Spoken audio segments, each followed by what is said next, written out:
Sure, whatever you guys need to do. Yeah. Hola amigos, buenas tardes. Les saluda su amiga Elizabeth Madrid. Aquí nos acompañó Jordette Applewhite, estratega de marketing y fundadora de Applewhite Agency, una firma reconocida para impulsar marcas con propósito y significado, con años de experiencia ayudando a negocios y organizaciones a contar historias auténticas que resuenen en sus comunidades. Jordette nos guió para identificar nuestra ventaja local, afinar nuestro mensaje y convertir nuestra historia en estrategias prácticas que podamos usar desde redes sociales hasta conversaciones diarias. Y bueno, Jordette, please, is there one question? Little question is, Sure. Jordette, what's the moment in your life made you realize that marketing is not just about selling, but about telling stories that transform communities? ¿Qué momento en su vida le hizo entender que el marketing no solo es vender, sino contar historias que transformen comunidades? I've always been a natural storyteller, and I've always had very vivid dreams and thoughts. And so I think in pictures. I took a test in high school that said that I should go into advertising, and it was spot on because I would be able to tell stories for a profession. And so when I got to college, I learned about marketing, and I switched my major because marketing was more connected to people. And I realized that I would be able to tell stories visually, but also be able to communicate with them through the written word. And so I think that was the moment that I realized that I would be able to share all of my talents and also bring to life the dreams of other people by going into marketing. So I'd say in college. Thank you. Jordette, what has been the biggest challenge you faced in building your agency, and how did you overcome it? Jordette, ¿cuál ha sido el mayor desafío que has enfrentado al construir tu agencia? ¿Cómo lo superó? It's not easy. Yeah, I think the biggest challenge is getting small business owners and nonprofit organizations to understand the importance of strategy and what it is. To think beyond tactics like TikTok and Instagram and things like that. And those are really important, but it is the implementation of a real strategy and getting them to understand that their business goals should tie into their marketing objectives, and those together make a really strong strategy. Are we trying to infiltrate a market? Are we trying to get a new customer? Things like that. And then once you know that, you can do any tactic you want. Thank you. Jordette, your work focuses a lot on purpose-driven marketing. Why do you think communities today need brands and leaders and who communicate with the intention and values? Yeah. ¿Qué tendencias o su trabajo se enfoca mucho en el marketing con propósito? ¿Por qué cree que hoy las comunidades necesitan marcas y líderes que comuniquen con intención y valores? Customers connect with brands that are rooted in purpose. And when purpose permeates every single part of your business, when you are building something that not only benefits your bottom line, but benefits people, people gravitate to that.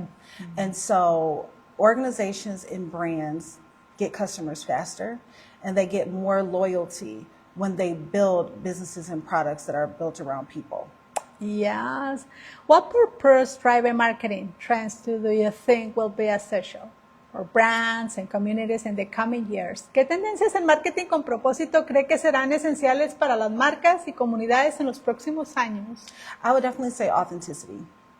Okay. Being honest, clearly defining your purpose, and incorporating that into every single decision that you make. It shows. Customers see it.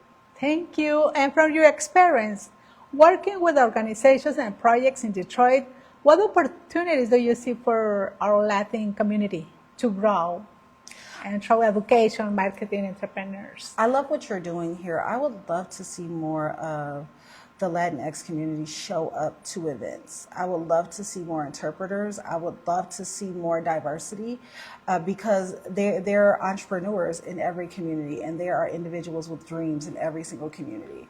So I would say that this year and beyond, to come out and to find your place in all of these activities that are happening throughout Detroit and Michigan to grow businesses, because you all deserve a space also. Okay. If you could give advice to someone starting their own business today, what will it be? Que si pudiera darle un consejo a alguien que está empezando su propio negocio, ¿cuál sería? I would say be very, very clear on the problem that you are solving and who you are solving it for. When you're really clear on the problem that you're solving, it's easy to understand who has that problem and to attract them to your solution. Yes, and finish. You often speak about the power of storytelling. Who can an ordinary person turn their life story into a brand that connects with the community? ¿Cómo puede una persona común convertir su historia de vida en una marca que conecte con la comunidad? Porque usted habla del storytelling. I would say understand what the community wants to hear and the outcome that you're trying to bring about, and very clearly tell those stories that are relevant and will resonate with that audience. Okay. And what is the success story from your community that has impacted you the most and why? I think that every single time I work with a purpose-driven brand and they take a product to market, that they are brave enough to take an idea, make it real, dream about it helping other people, and actually take it into the world for other people to participate with or to purchase, that is a success story. Yes. What a message will you give to young people who dream of starting their business but fail there? And ¿qué mensaje daría a los jóvenes que sueñan con emprender pero sienten miedo e inseguridad? I would say fail fast. Yeah, Business, it's not easy, and just start with a minimally viable product. I always tell people, don't start with a Rolls Royce, start with a Nissan Altima. Don't dump all of your money into your first idea. You want to be really smart. You want to take it to market, and you want to get feedback. And as you get that feedback, update and modify the product that you're selling. And when you feel like it's really, really good in a year or so, maybe even 2, then you can make more of an investment. But just don't overthink it. It's not an extension of you. You're your own person. Yes. You'll have lots of ideas. Yes. What would you like the community to feel at the end of a workshop with you? ¿Qué te gustaría que la comunidad sintiera al terminar un taller contigo? I want them to feel very confident about telling their story and giving people a reason to believe in them. Good. Jordette, if today you were facing a mother and young person or entrepreneurs who is afraid to start, what message will you give them to take a step and attend this workshop? Si hoy tuviera frente a una mamá, un joven, un emprendedor que tiene miedo a empezar, ¿qué mensaje le daría para que dé el paso y asista a estos talleres? I would say yes and figure the rest out later. Just do it scared. What do you have to lose? You don't have it now. So just do it. Good. Thank you so much, Jordette. Thank you. This was great. For a good job. Thank you. And people Latinos now. Thank you, amigos. Gracias por acompañarnos. Ahora sí terminamos aquí en la recta final desde Oakland Tribe. Agradecemos por este taller y a Jordette. Bye, guys. Les saluda y se despide su amiga Elizabeth Madrid.